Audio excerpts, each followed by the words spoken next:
নমস্কার, কেমন আছেন সবাই? আশা করি সবাই খুব ভালো আছেন। আমরাও খুব ভালো আছি।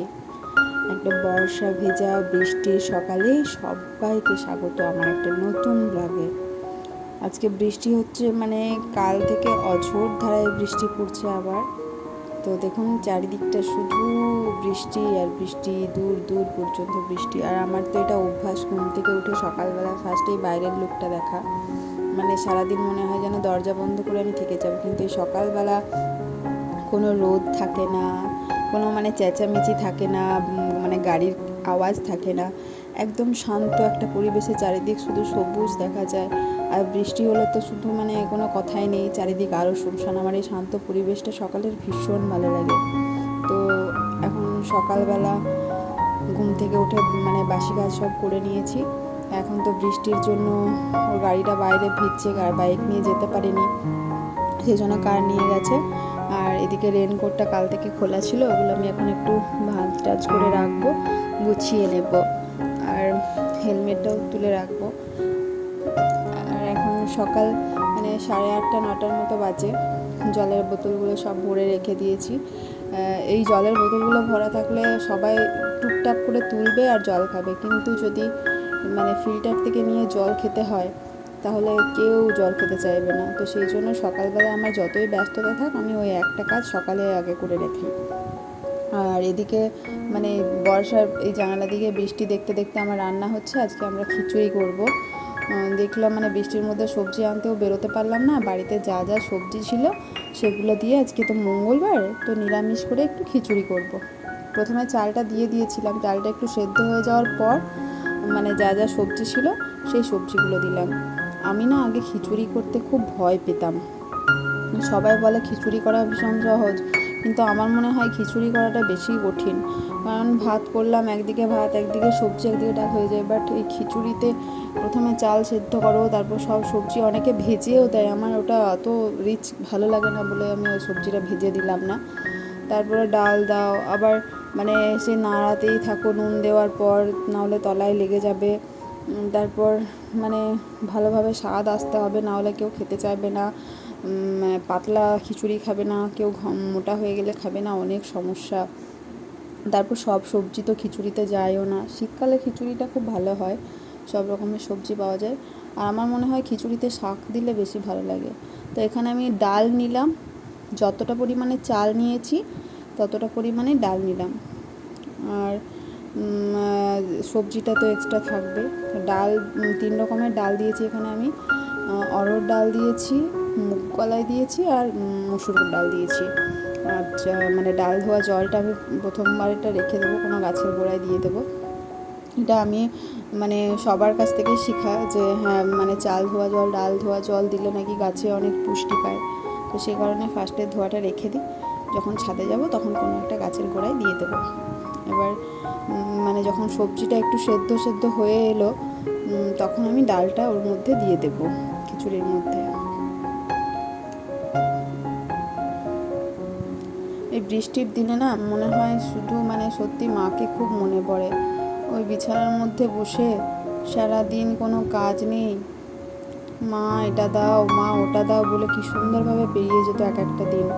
কিন্তু এখন নিজেরা মা হওয়ার পর বুঝতে পারি মা হওয়া সত্যিই খুব কঠিন। নিজের জন্য না হোক, সন্তানের জন্য উঠতেই হবে, বৃষ্টিতে ভিজতেই হবে এবং করতেই হবে। তো এবার আমি একটু হলুদ দিয়ে দিলাম, ডালটা দেওয়ার পর হলুদটা দিয়ে দিলাম, এটা সেদ্ধ হতে থাক।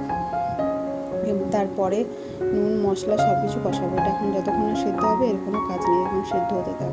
ততক্ষণে দেখুন জামা কাপড়ের অবস্থা, 3 দিন ধরে বৃষ্টি হচ্ছে, এতগুলো জামা কাপড় জমা হয়ে গেছে। এবার এগুলোকে না কাচলেও নয়, তাই ভাবছি আজকে কেচে নেব। রোদ নেই ঠিকই, কিন্তু মেশিনে তো হাফ ড্রাই হয়ে যাবে। আর রাত্রিবেলা আমি সামনের ঘরটা আমার ফাঁকা থাকে, তো ফ্যান চালিয়ে ওগুলো শুকোতে দিয়ে দেবো। এদিকে কাণ্ড ঘটেছে, কারেন্ট চলে গেছে, প্রচণ্ড বিদ্যুৎ চমকাচ্ছে, তাই খিচুড়িটাকে আমি আবার গ্যাসে বসালাম। চলুন জামা কাপড়গুলো ভিজিয়ে নিই।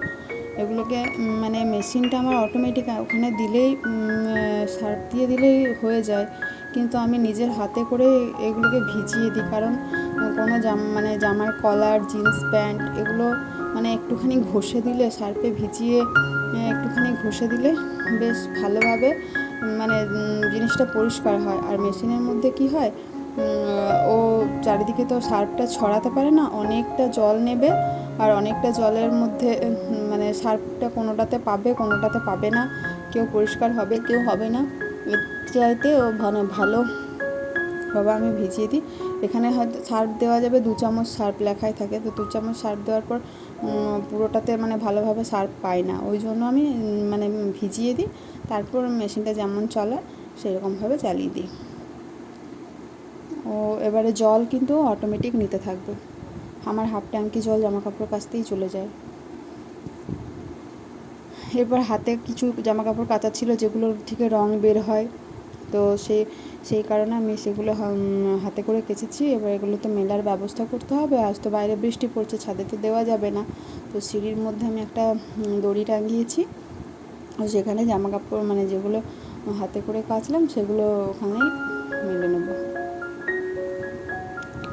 বাইরে প্রচণ্ড বৃষ্টি পড়ছে অঝোর ধারায়, আর আমার ছাদের অবস্থা মানে ভীষণ গায়ের, মানে চারিদিকে জল জমে আছে আর সেগুলো নিচে ড্যাম্প করবে। আর এটা একটা জাম গাছ, প্রচুর জাম ধরে এই গাছটাতে। কিন্তু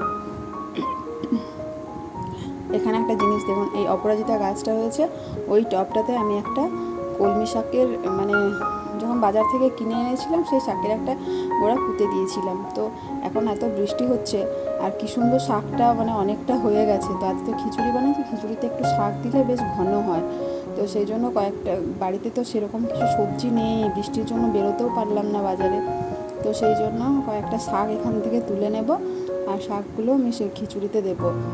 কী সুন্দর সবুজ সবুজ পাতাগুলো হয়েছে, আমি ভাবিনি যে এতগুলো কিন্তু অনেকবারই আমার এখান থেকে শাক তোলা হয়ে গেল। ভাবছি একটা বড় গামলায় করে আরও কয়েকটা লাগিয়ে দেবো, তাহলে অনেকগুলো মানে যখন যখন দরকার হবে তখনই তুলতে পারবো। আর এটা হচ্ছে একটা ব্রাহ্মী শাকের গাছ, পুরো শুকিয়ে গেছিলো, তো এখন বৃষ্টির জল পেয়ে দেখুন কী সুন্দর পাতাগুলো আবার নতুন করে গজিয়ে গেছে। এটা সকালবেলা আমার ছেলেকে আমি খাওয়াই, তো রোজ খেতে চায় না, প্রচণ্ড তেতো, কিন্তু খুব উপকারী, তেতো হলেও খুব উপকারী। শাকটা কেটে নিয়েছি, এবার শাকটা আমি খিচুড়ির মধ্যে দিয়ে দেবো।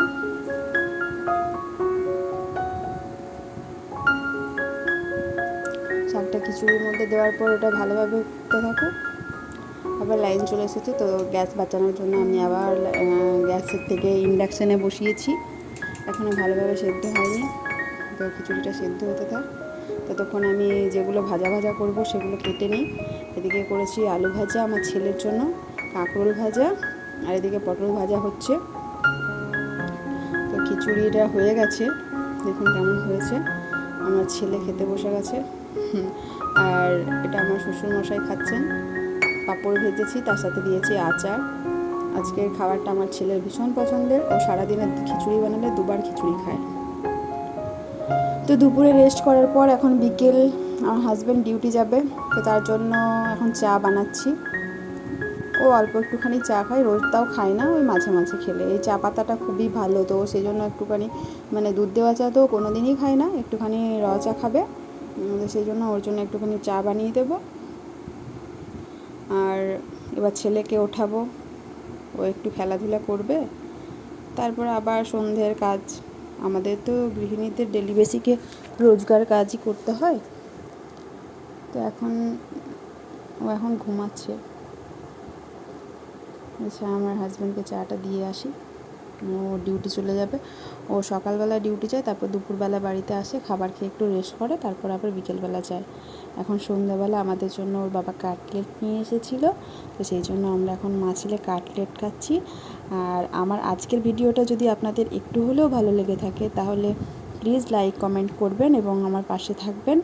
আর আজকের মতো ভিডিওটা এ পর্যন্তই, আবার আসবো নতুন কোনো একটা ভিডিও নিয়ে। ততক্ষণের জন্য টাটা, সবাই ভালো থাকবেন, সুস্থ থাকবেন। এবার আমি সন্ধ্যাবেলা ছেলেকে পড়তে বসাবো, আর পড়তে বসিয়ে রাত্রের খাবার করব, তারপর রাত্রেবেলা ঘুম। আজকের মতো এই পর্যন্তই, সবাই ভালো থাকবেন, টাটা।